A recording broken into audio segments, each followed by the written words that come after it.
Etcetera plus 10 square equal to 385 எனில் 2 square plus 4 square plus 6 square plus etcetera plus 20 ஸ்கொயரின் மதிப்பை காண்க அப்படின்னு கொடுத்துருக்காங்க. சரிங்களா? சோ இந்த மாதிரி எப்பவுமே ஒரு மதிப்பு கொடுத்துட்டாவே அந்த கொஸ்டின் நீங்க ஃபார்முலா அப்ளை பண்ண வேண்டாம்ன்றது மட்டும் முடிவு பண்ணீங்க. சரிங்களா?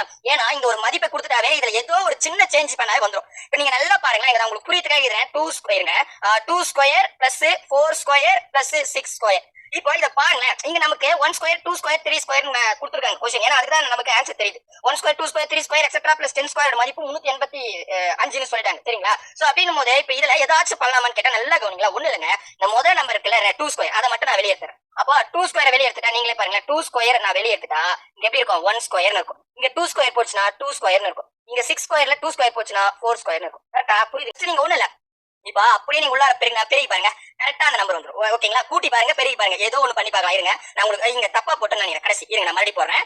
2 square plus 4 square 2 square 3 ஸ்கொயரா 4 square தான் கொடுத்துருக்காங்க. அடுத்தது 6 ஸ்கொயர். ஓகேங்களா? ரைட். இப்போ இதுல பாருங்க, தெளிவா மறுபடியும் போடுறேன். இதுல நான் என்ன பண்றேன், 2 ஸ்கொயர் மட்டும் வெளியே எடுத்துட்டா 1 ஸ்கொயர் பிளஸ் 2 ஸ்கொயர் பிளஸ் 3 ஸ்கொயர்னு வந்துரும். சரிங்களா? இப்போ உங்களுக்கு டவுட்டா இருந்தா இது அப்படியே பெருகி பாருங்க, 2 வரும். இதை பெருனா 2 4 வரும். இதை பெருனா 3 6 வரும். அப்படியே கரெக்டா வரும். புரியுதுங்களா? சோ நான் பொதுவா எடுத்துக்கிட்டேன். சரிங்களா? அப்படி பொதுவா எடுக்கும்போது 1 square plus 2 square plus 3 square etcetera இங்க 20 ஸ்கொயர்ல 2 ஸ்கொயர் வெளியே போயிடுச்சுன்னா 10 ஸ்கொயர் வந்துரும். அப்போ நல்ல கவனிங்க, இப்ப வெளியே போயிடுச்சுங்களா? அப்போ இதோட மதிப்பு எனக்கு தெரியும் 385. அப்ப நான் வெளியே எடுத்த நம்பர் 2 ஸ்கொயர், இதை மட்டும் பெருக்கிட்டா ஆன்சர் வந்துரும். அவ்வளவுதான், ரொம்ப ஈஸி. சரிங்களா? அப்படின்ற போது இது என்ன பண்ணலாம், 2 4 வரும். சோ 385 4 முறை போடணும். அவ்வளவுதான். 385 4 முறைனா 385 385 770 கூட்டினா 1540 பர்ஃபெக்ட்டா வருது. பெருக்க கூட வேண்டாம், மனசுலயே கூட்டிக்கலாம். ரொம்ப ஈஸி.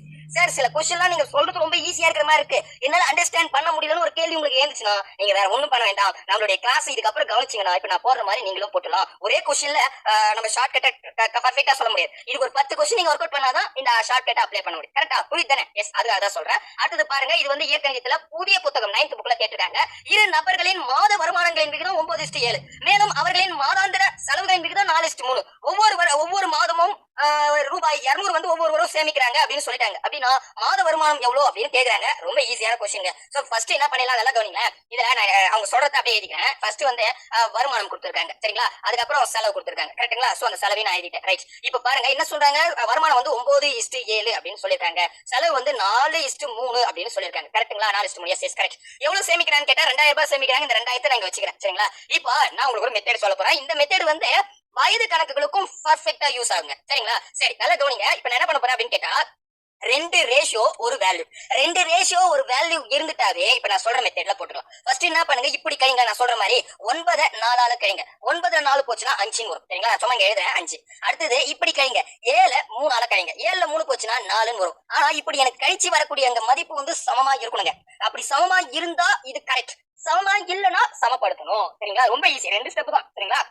அப்போ நான் என்ன பண்ண, கழிச்சு பார்த்தா எனக்கு சமமா வரல. அப்ப என்ன பண்ணிட்டேன், இந்த ரேஷியோ தப்பு நடத்துங்க. அதுக்கு நான் என்ன பண்ண போறேன், கரெக்டான ரேஷியோக்கு மூவ் பண்ண போறேன். அப்படி கரெக்டான ரேஷியோக்கு மூவ் பண்ணனா ஒண்ணும் கிடையாது. இங்க பாருங்க, இப்படி கழிங்க. 9ல 7 கழிங்க. 9ல 7 கழிச்சா எவ்வளவு வரும், 2 வரும். எனக்கு கரெக்டா 7 8 9. கரெக்டா? எஸ். அப்ப இந்த 2 இங்க எழுதிக்கங்க. ஓகேவா? புரியுதா? அடுத்தது இந்த 4ல 3 கழிங்க. எப்படி கழிக்கணும்னு சொல்ற புரியுதுங்களா? அப்படி 4ல 3 கழிச்சா 1ன்னு வரும். கரெக்டா? இத அப்படியே வச்சுங்க. நல்லா கவனிங்க.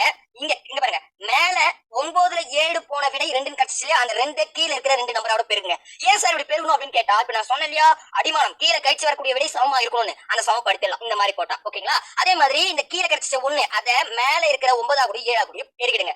அப்படி பெருகினா 100% கீழே சமமா வந்துடும். சரிங்களா? அப்ப 1 கூட 9 7 பெருகினா அதே வரும். அந்த 9 இங்க 7ன்னு போட்டுக்கிறேன். புரியுதா? நெக்ஸ்ட் வந்து பாத்தீங்கன்னா இங்க 2ஆல பெருகு, ஒரு 4 4 8ன்னு வரும். ரைட். அடுத்தது வந்து பாத்தீங்கன்னா 4 3 3 3 6ன்னு வரும். சரிங்களா? இப்ப கழிச்சு பாருங்க, பர்ஃபெக்ட்டா 9ல 8 போனா 1ங்க, 7ல 6 போச்சுன்னா 1. பாருங்க சரியாயிடுச்சா? இங்க வரக்கூடியது முதல்லயே வந்துருச்சுன்னா பிரச்சனையே இல்லை, இந்த வேலையே கிடையாது, அப்படியே போட்டுலாம். சப்போஸ் வரணும்தான் இந்த மாதிரி போட்டுக்கணும். சரிங்களா? ரைட். தெளிவாயிடுச்சுங்களா? தெளிவா போயிடுது. நெக்ஸ்ட் இங்க பாருங்க, இங்க கிடைச்சிச்சு இந்த மதிப்பு 1ன்னு. அப்போ ஒரு பங்கு அப்படின்றது கொஸ்டின்ல என்ன வேல்யூ கொடுத்துருக்காங்க பாருங்க, 2000 ரூபாய். சரிங்களா? ஒரு பங்குன்றது 2000 ரூபாய். சரி, இப்போ ஒண்ணும் கிடையாதுங்க. இப்ப 2000 கண்டுபிடிச்சுனா இப்ப என்ன கொஸ்டின்ல கேக்குறாங்க பாருங்க, அவங்களுடைய மாதாந்திர வருமானம் கேக்குறாங்க. வருமானம்ன்றது என்ன கண்டுபிடிச்சிருக்கோம், 9:7. கொஸ்டின்லயே அதான் கொடுத்துருக்காங்க. கரெக்டா? அப்போ ஒரு பங்குன்றது 2000 ரூபாங்க. அப்போ 9 பங்கு எவ்வளவு, அவ்வளவுதான் வேல்யூ. அப்போ 9 9 20 15 18 அப்ப 18,000 ரூபாய். அப்போ ஏ வந்து 18,000 சம்பாதிக்கிறாங்க. அடுத்தது இவர் 7 பீஸ் வச்சிருக்காரு. ஒரு பீஸ் 2,000 ரூபாய். அப்போ ஒரு 7 14 அப்ப 14,000 ரூபாய். மூஞ்சி போச்சு பாருங்க. ரெண்டே ஸ்டெப் தான் கட்ட கடன் போடலாம். உங்களுக்கு புரியுதுக்கு பொறுமையா அழகா சொல்றேன். அப்போ 18,000 14,000 தான் சரியான விடை. எங்க இருக்குதுன்னு கேட்டா ஆப்ஷன் பி ல மட்டும் தான் இருக்குது. இது புதிய புத்தகம் 9th புக்ல கொடுத்திருக்காங்க. ரைட்டா? ரைட். எந்த ஃபார்முலா பயன்படுத்தா ஞாபகம் வச்சுங்க. அடுத்த கணக்குல கேட்டிருக்காங்க. வயது கணக்குல நம்மளுடைய இயற்கணிதம் டாபிக்ல வந்து கிட்டத்தட்ட 3 கேள்வி 9th புக்ல இருக்குது, ஒரு கேள்வி 10th புக்ல இருக்குது. அதே மாதிரி 6th புக்ல ரொம்ப பேசிக்கான சம்சம் இருக்குது. சரிங்களா? சரி. அப்ப வயது கணக்குல கிட்டத்தட்ட இதே மெத்தட்லாம் சொல்லி கொடுக்க போறேன். சோ அத பாத்துறோம். இது வந்து கொஞ்சம் அடிஷனலா தான் கொடுத்திருக்காங்க. பெரிய கணக்கா கொடுத்திருக்காங்க. இந்த கணக்கு டைரக்டா 9th புக்ல புது புக்ல கொடுத்திருக்காங்க. ஆனா நேம் மட்டும் மாத்தி கொடுத்திருக்காங்க. சரிங்களா? சரி. இது எப்படி போலாம் அப்படின்றத பாத்துடலாம். 5 ஆண்டுகளுக்கு முன்பு நூறின் வயது இந்த மாதிரி வாழ் நோயால் பேர்லாம் கொடுப்பாங்க. சோ அதெல்லாம் ஏபின்னு வச்சுங்க. சும்மா குழப்பிக்காதீங்க. சரிங்களா? சோ நூறுவின் வயது சோனுவின் வயதை போல 3 மடங்கு. 10 ஆண்டுகளுக்கு பின்பு நூறியின் வயது சோனுவின் வயதை போல 2 மடங்கு எனில் நூரி மற்றும் சோனு இவர்களின் தற்போதைய வயது என்ன அப்படின்னு கேட்டிருக்காங்க. இந்த கணக்கு இதே மாடல்ல 9th நியூ புக்ல இருக்குதுங்க. சரிங்களா? பட் இதுல வந்து இயர் மட்டும் சேஞ்ச் ஆயிருக்கு. பட் மாடல் இருக்கு. ஓகேங்களா? ரைட். இப்போ என்ன சொல்றாங்கன்னு பாத்தீங்கன்னா முன்பும் கொடுத்துட்டாங்க. என்ன பாருங்க, இது பாருங்க 5 வருஷத்துக்கு முன்னாடி கொடுத்துட்டாங்க, 10 வருஷத்துக்கு பின்னாடியும் கொடுத்துட்டாங்க. சோ ஆனா தற்போது கொடுக்கல. நம்ம தற்போது கண்டுபிடிக்கணும். ரொம்ப ஈஸியான ஸ்டெப்ல தான் சொல்லி கொடுக்க போறேன். பயப்படவே வேணாம். இப்போ நூரி அப்படின்றத நான் ஏன்னு வச்சுக்கிறேன். அது பேரு சோனுன்றது வந்து பின்னு வச்சுக்கிறேன். சரிங்களா? ஏன்னா பேரை சொல்லாவே நமக்கு வந்து கோயம்பிடும். அதனால தான் சொல்றேன். சரிங்களா? ரைட். இப்போ என்ன சொல்றேன்னு பாருங்க. 5 ஆண்டுகளுக்கு முன்பு நான் முதல்ல நம்ம வயது கணக்குனவே முன்பு, அதுக்கப்புறம் தற்போது, அதுக்கப்புறம் பின்பு அப்படின்றத நான் சொல்லுவேன். இந்த மெத்தட்ல நான் சொல்லி கொடுக்குறேன். சரிங்களா? ரைட். அப்படின்னும் போது இந்த 3 முக்காலங்களை எழுதிட்டேன். இதுல என்ன சொல்றேன்னு பாத்தீங்கன்னா 5 ஆண்டுகளுக்கு முன்பு, அந்த 5 ஆண்டுகளுக்கு முன்பு 5 போட்டுக்கிறேன். அப்ப என்ன வயசு அப்படின்னு கேட்டா 100 வயசு வந்து சோனு வயசை கம்பேர் பண்ணும்போது 3 மடங்கு அதிகம் அப்படின்னு சொல்றாங்க. அப்போ அங்க பாருங்க, நல்லா கவனிங்க. அப்ப ஏதா 100 வச்சிருக்கேன், பி வந்து சோனு வச்சிருக்கேன் அப்படின்னு போது நல்லா கவனிங்க. இப்ப என்ன சொல்றாங்கன்னா 100 வயது வந்து சோனுவோட வயதை கம்பேர் பண்ணும் போது 3 மடங்கு அதிகமா இருக்கு அப்படின்னு சொல்றாங்க. அப்ப நான் உங்களுக்கு புரியறதுக்காக இங்க 1 வயசுன்னு வைக்கிறேன். இப்போ 5 வருஷத்துக்கு முன்னாடி. அப்போ இவரு பிக்கு 1 வயசுனா ஏவுக்கு 3 வயசா தானே இருக்கும். கரெக்டா? ஏன்னா மட்டும் சொல்லிட்டு ஏன்றது 100, பின்றது சோனு அப்படின்னு. சரிங்களா? ரைட். அதுக்கடுத்த ஸ்டெப் என்ன சொல்றாங்கன்னா 10 வருடங்களுக்கு பின்பு அப்படின்னு சொல்றாங்க. சோ 10 வருஷத்துக்கு பின்னாடி வந்தனா அப்ப என்ன சொல்றாங்க, நாங்க பாருங்களேன் 100 வயது சோனுவின் வயதை போல 2 மடங்கு.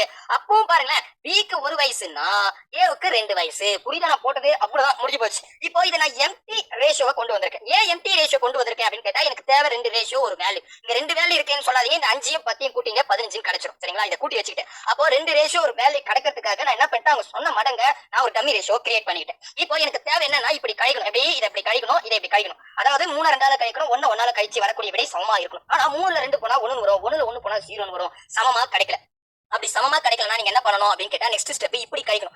கிட்டத்தட்ட நான் போன क्वेश्चनல சொல்லி கொடுத்த மாதிரி தான். 3ல 1 போச்சுனா எனக்கு 2ன்னு கிடைக்கும். இந்த 2 அப்படியே வச்சுக்கங்க. அடுத்து இங்க 2ல 1 போச்சுனா 1ன்னு கிடைக்கும். அந்த 1 இங்க வச்சுக்கங்க. இப்போ அங்க பாருங்க, கீழ கிடைச்ச இந்த 1 மேல இருக்கிற 2 நம்பரா கூட பெருக்குங்க. அதே மாதிரி மேல கிடைச்ச 2 கீழ இருக்கிற 2 கூட 1 அப்படியே பெருக்குங்க. சரிங்களா? அப்படி பெருக்கி வரக்கூடிய விடை வந்து பெர்ஃபெக்ட்டான ரேஷியோவா இருக்கும். சரிங்களா? நான் உங்களுக்கு புரியதுக்காக இத பின்பு, தற்போது, அதுக்கப்புறம் இருங்க முன்பு தான முன்னாடி போறோம். Right right. இங்க பாருங்க, நான் இது முன்பு, தற்போது, அதுக்கப்புறம் பின்பு அப்படின்னு எழுதிக்கிறேன். சரிங்களா? இதுல பின்புல 10 வருஷம் சொல்லிருக்காங்க, முன்புல வந்து பாத்தீங்கன்னா 5 வருஷம் சொல்லிருக்காங்க. சரிங்களா? அது அப்படியே ரெண்டுத்தையும் கூட்டி 15 வச்சுக்கிட்டேன். சரிங்களா? இங்க பெருக்கலாமா? இங்க கீழ இருக்கிற 1 3 கூடயும் 1 கூடயும் பெருக்கினா அது வரும். அப்ப நான் என்ன பண்றேன், 3:1ன்னு வச்சுக்கிறேன். சரிங்களா? அதே மாதிரி பாத்தீங்கன்னா 2 கூட 2 2 4ன்னு வரும். அந்த 4 இங்க எழுதிக்கங்க. அதே மாதிரி பார்த்தா 2 2ன்னு வரும். அந்த 2 இங்க எழுதிக்கங்க. சரிங்களா? இப்ப பாருங்க, நல்லா கவனிங்க. அப்படியே கழிச்சுப்போம். ரைட்ஸா 3ல 4 போனா 1ன்னு கிடைக்கும். அதே மாதிரி 1ல 2 போனா 1ன்னு கிடைக்கும். பாருங்க, பெர்ஃபெக்ட்டா வந்துருச்சு. புரியுதுங்களா? ரைட். இப்போ 1 பங்கு அப்படின்றது இங்க இந்த வேல்யூ. சரிங்களா? இந்த 5 10 கூட்டினா 15. அப்போ ஒரு பீஸோட வேல்யூ 15 ரூபாய் அப்படின்னு வச்சுங்க. சரிங்களா? 15 வருஷம் வச்சுங்க, எப்படி வச்சுக்கலாம். சரிங்களா? ரைட். இப்போ நான் என்ன பண்ண போறேன், தற்போது தான் கேட்டிருக்காங்க.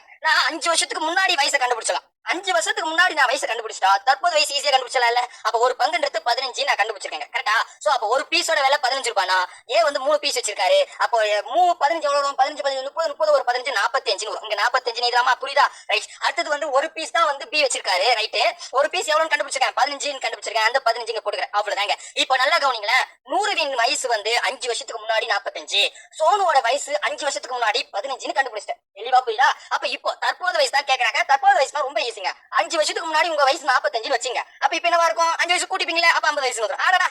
அடுத்தது 5 வருஷத்துக்கு முன்னாடி உங்க வயசு 15 வச்சுங்க. அப்ப இப்ப எவ்வளவு இருக்கும், 5 கூட்டிக்கலாமா 20 வந்துரும். அப்போ 50, 20 தான் சரியான விடை. முடிஞ்சு போச்சு. 50, 20 இருக்குதா அப்படின்னு டெஸ்ட் பண்ணி பார்த்தா பெர்ஃபெக்ட்டா இருக்குது. பாருங்க, எந்த வித ஃபார்முலாவும் பயன்படுத்தல. இப்ப நான் சொல்லி கொடுக்குற மெத்தட் உங்களுக்கு புரிஞ்சு போச்சுன்னா, ஏஜா இருக்கட்டும் இல்ல இதுக்கு முன்னாடி இந்த மாதிரி கேட்டாங்க பாத்தீங்களா, மாத வருமானம் செலவுன்னு, இந்த மாதிரி கணக்கு எல்லாத்துக்கும் ஒரே மெத்தட் தான் சொல்லி கொடுக்க போறேன். ஏற்கனவே பெர்ஃபெக்ட்டாவே கவர் ஆகுது. சரிங்களா? அடுத்தது ஃபைனல் क्वेश्चन, 8வது क्वेश्चन வந்தாச்சு. பாத்தீங்கன்னா 3 + 9 + 27 + எக்ஸெட்ரா என்ற தொடரின் எத்தனையாவது உறுப்பை கூட்டினால் 1992 கிடைக்கும் அப்படின்னு கேட்டிருக்காங்க. இப்போ முதல்ல வந்து பார்த்தா 3, 9, 27 இது என்ன தொடர்னு தெரிஞ்சிடணும். இது என்ன தொடர்னு தெரிஞ்சாதான் கணக்கு பண்ண முடியும். நான் என்ன பண்ண போறேன், இது வந்து பாத்தீங்கன்னா கூட்டு தொடரான்னு தெரிஞ்சுக்க. ரெண்டாவது என்ன முதல் எண்ணா கூட கழிக்கணும். அதே மாதிரி மூணாவது என்ன முதல் என்ன ரெண்டாவது எண்ணா கூட கழிக்கணும். கரெக்டா இதான் நான் முதல்ல சொல்லி கொடுத்துருக்க கூட்டு தொடர்ல. அப்ப 9ல 3 போச்சுன்னா 3 வரும். ஆனா 27 9 போச்சுன்னா கண்டிப்பா 3 வராது. அப்படி சமமா இல்லன்னா அது என்ன அர்த்தம், கூட்டு தொடர் இல்ல அப்படின்னு அர்த்தம். சமமா இருந்தாதான் கூட்டு தொடர். அப்போ இது கூட்டு தொடர் இல்ல. சரி, அப்ப ஒருவேளை பெருக்கு தொடரா இருக்குமோ அப்படின்றத நம்ம டெஸ்ட் பண்ணிடலாம். அப்ப நான் என்ன பண்ண போறேன், பெருக்கு தொடர்னு கண்டுபிடிக்க என்னன்னா, அங்க பாருங்க ரெண்டாவது என்ன முதல் எண்ணால வகுக்கணும். அப்போ 9 நான் 3 வைக்கிறேன். புரியுதா? ரெண்டாவது என்ன முதல் எண்ணால வகுக்கணும். அப்ப வகுத்தா உங்களுக்கு என்ன வரும், 1 3 3 3 9 ரைட். இப்போ அடுத்த ஸ்டெப் என்னன்னா, மூணாவது என்ன ரெண்டாவது எண்ணால வகுக்கணும். அவ்வளவுதான். அப்ப நான் என்ன பண்ண போறேன், 27 9ஆல வகுக்க போறேன். அப்படி வகுத்தா 1 9 9 3 9 27 வரும். பாருங்க இப்ப சமமா வந்துருச்சு. அப்ப வகுத்து வரக்கூடிய விடை சமமா இருந்தா இது ஒரு பெருக்கு தொடருங்க. அவ்வளவுதான். பெருக்கு தொடருக்கு ஒரு சிம்பிளான டேட்டா தான் நான் உங்களுக்கு சொல்லி கொடுப்பேன். சிம்பிளான டேட்டானா பாருங்க 1 2 3 4 5 6 உறுப்பு வச்சுக்கோங்க. சரிங்களா? உங்களுக்கு உறுப்புக்கு மட்டும் நம்பர் சொல்லுவேன். 3 9 அதுக்கப்புறம் வந்து பார்த்தா 27 81 அதுக்கப்புறம் 243 இங்க இடம் இல்ல. இந்த ஆறாவது உறுப்பு கீழே எழுதுறேன். ஆறாவது உறுப்பு பொறுத்த வரைக்கும் 729. சரிங்களா? 729 இது ஜஸ்ட் நம்பர் ஞாபகம் வச்சுக்கலாம். ஏன்னா பாருங்க 3 9 9 3 27 23 81 87 81 3 243 243 3 வந்து 729. சரிங்களா? ஒரு 6 நம்பர் வச்சுங்க போதும். சரிங்களா? சரி, இந்த 6 நம்பர் இருந்தாவே போதும். இப்போ நான் நல்லா கவனிங்க, ரொம்ப சிம்பிளா சொல்லி கொடுக்குறேன். இப்போ டிஃபரன்ஸ் எடுத்த உடனே என்ன நம்பர் வந்துச்சு, 3 வந்துச்சா, அந்த நம்பர் எங்க எழுதிங்க. நல்லா கவனிங்க, இந்த டேட்டா எங்க இருக்கட்டும். நான் முதல்ல என்ன வந்துச்சு, பொது விகிதத்தை எழுதிக்கங்க. புரியுதா? பொது விகிதம் என்னன்னு கிடைச்சிச்சுப்பா அப்படின்னு கேட்டா, எனக்கு இப்ப நான் இப்பதான் போட்டேன் 3 9 27 பொது விகிதம் 3 கிடைச்சிச்சு. அந்த நம்பர் எழுதிட்டேன். நெக்ஸ்ட் இங்க முதல் நம்பர் என்ன கொடுத்துருக்காங்க, 3 கொடுத்துருக்காங்க. அத 1 கழிச்சுக்கங்க. 3ல 1 கழிச்சா 2 வரும். அந்த 2 இங்க எழுதிக்கங்க. புரியுதுங்களா? எழுதிட்டேன். அடுத்தது இப்ப கூடுதல் கொடுத்துருக்காங்கல்ல, என்ன நம்பர் கொடுத்துருக்காங்க பாருங்க, 1092. அந்த 1092 இங்க பெருக்கிங்க. அவ்வளவுதான், 1092. அவ்வளவுதாங்க. இதை சிம்பிளிஃபை பண்ணல, ஆன்சர் டக்கு டக்குன்னு செம ஈஸியா தான் இருக்கும். சரிங்களா? சோ அப்ப என்ன பண்ண போறேன், முதல்ல வந்து இதை என்ன பண்ண போறேன் அப்படின்னு கேட்டா நல்லா கொஞ்சம் கவனிங்க. இருங்க, ஒரு சின்ன சின்ன சேஞ்சஸ் தான், வேற ஒண்ணும் இல்ல. இங்க மேலதான் 2 வைக்கணும், கீழே 3 வைக்கணும். சரிங்களா? இருங்க, நான் மறுபடியும் இந்த ஸ்டெப் மட்டும் நான் சொல்லிடுறேன். இல்ல ஒரு சின்ன நம்பர் மட்டும் சேஞ்ச் பண்ண, வேற ஒண்ணும் கிடையாதுங்க. சோ இப்போ மறுபடியும் எழுதுற பாருங்க. இப்ப நமக்கு டிஃபரன்ஸ் என்ன வந்துச்சு, 3 வச்சா, அந்த 3 கீழே வச்சிங்கன்னு சொன்னா அதை மாத்தி சொல்லிட்டேன். சரிங்களா? இப்போ முதல் நம்பர் என்ன வந்திருக்கு, 3 வந்திருக்கு. அதுல 1 கழிச்சுங்க. அங்க 5ல இருந்தா 1 கழிக்கணும், 10ல இருந்தாலும் 1 கழிக்கணும். இது வந்து எல்லா கணக்குக்குமே வரும். சரிங்களா? அதை 1 கழிச்சுட்டா 2 வந்துரும். இப்போ அந்த கூடுதல் 1092 கொடுத்துருக்காங்க, அதை பெருக்கிங்க. அவ்வளவுதான். சரிங்களா? சாரி, அது ஒரு சின்ன சேஞ்ச். ஓகேங்க, நான் கிளாஸ்ல தெளிவா சொல்லிடுறேன். ரைட்? அப்ப இங்க பாருங்க, ஒரு 3 3 இங்க 3 9 வரும். மீதி எவ்வளவு இருக்குன்னு கேட்டா 1 இருக்கும், பக்கத்துல போட்டுங்க. ஏன்னா 3 9 போயிடுச்சுன்னா 19 இருப்பாங்க. சரிங்களா? அதை 1 பக்கத்துல போட்டுட்டேன். அப்புறம் என்ன வரும் பாத்தீங்கன்னா 6 3 18 வந்துரும். அந்த 6 போட்ட மீதி எவ்வளவு இருக்கும், 1 இருக்கும். கரெக்டா? ஏன்னா 19ல 18 போனா 1 இருக்கு, அதை பக்கத்துல போடுங்க. அடுப்பட 12 வரும், 4 3 12 வந்துரும். அவ்வளவுதான், முடிஞ்சிருச்சா? ரைட். இப்போ 366 2 முறை, அதாவது 2 ஆல பெருக்குங்க. பெருக்குனா 729 கிடைக்கும். 728 கிடைக்கும். பெருக்கலாம். ரைட்டா? 728. 728ன்றது எந்த நம்பருக்கு கீழே இருக்கு பாருங்க, 729 அப்ராக்சிமேட்லி 6வது நம்பர்ல இருக்கு. அப்ப 6 தான் ஆன்சர். அவ்வளவுதாங்க. சிம்பிளா இந்த டேட்டா வச்சு கம்பேர் பண்ற மாதிரி சொல்லி கொடுக்க போறேன். சோ இது கூட்டு பெருக்கு தொடர்ல ரொம்ப ஈஸியான மெத்தட் தான். ஆனா ஒரே ஒரு क्वेश्चन உங்களுக்கு சொல்லணும் போது கொஞ்சம் கன்ஃபியூஷனா இருக்கிற மாதிரி தோணும். பட் இந்த கிளாஸ் எல்லாத்தையும் நீங்க கவனிச்சீங்கன்னா, இப்ப நான் 8 கணக்கு எப்படி போட்டோம் அதே மாதிரி கடை நீங்களும் போட்டுருவீங்க. சரிங்களா? சோ இந்த கிளாஸ் எப்படி இருக்கு ஓவராலா அப்படின்றத சொல்லுங்க.